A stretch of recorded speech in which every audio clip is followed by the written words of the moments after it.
right, so here's my audience, not captive at all. All right, so it's the year 2050, and you watch the riot break out for the third time today due to a full food and water shortage.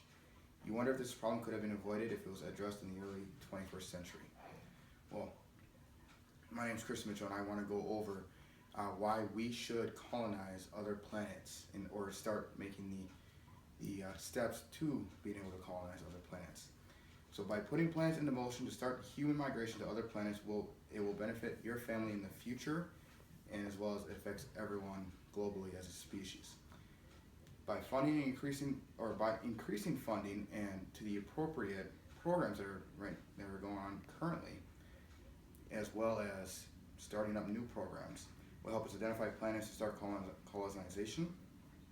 Now we will discuss the problem in depth and then outline some of the possible plans for colonization in companies or organizations that are currently researching. So let's begin by reviewing the needs of the future generation. The need for necessities will increase decade over decade until we are no longer able to support a population on the planet. Right now, there are no plans to there's no set in stone plans to combat overpopulation. Number one factors that are facing us is shortage of food, water, and land to live. The increased lifespans and lower death rate due to modern technology and medicine that's a great thing that's happened, but this is the negative side effect of that.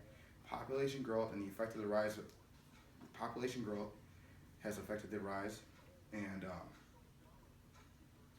has with the rise of modern technology has made our population grow substantially. So since the 19th century, there has not been a focus on long-term future for our species.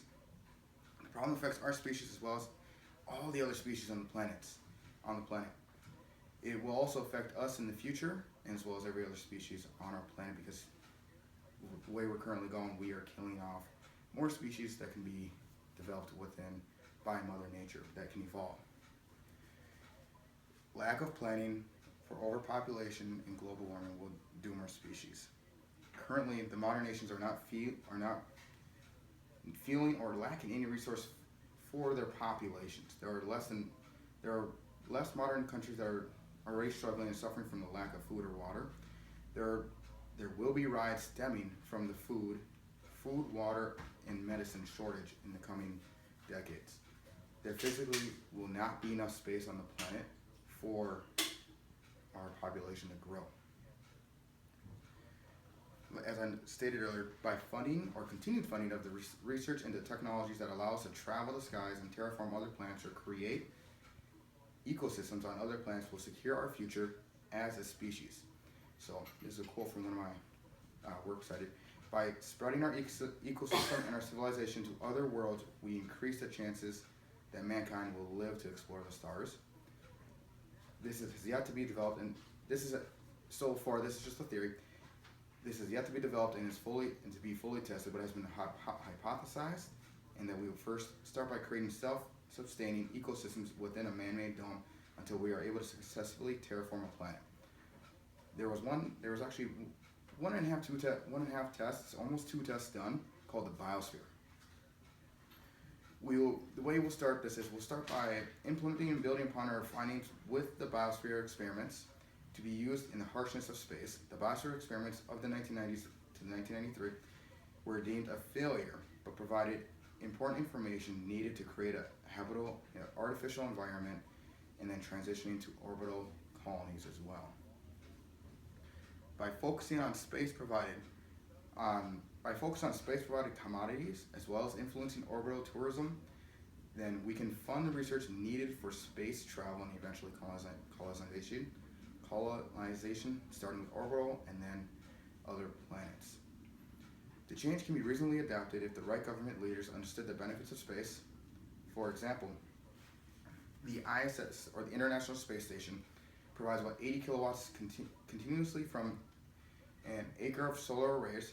By building much larger satellites out of 100 solar arrays, it is possible to generate a great deal of electrical power.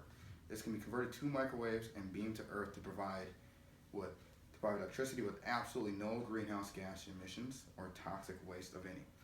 of any kind. And that's by John Lewis.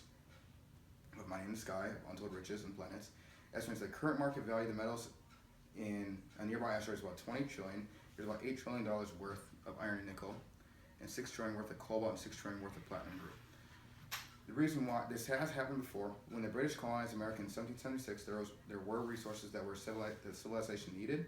They had a need, and the governments focused on what would solve the need for today. The New World provided unbelievable amount of resources and opportunities for those who came over. By colonizing other planets will allow our species for more resources, create habitats for other species on our planet, and preserve our species. If we could increase the access to resources by tens of thousands, and we could eliminate many of our current problems and future problems that is faced or will be faced by our species. When do you want this generation to set the building blocks for a better future?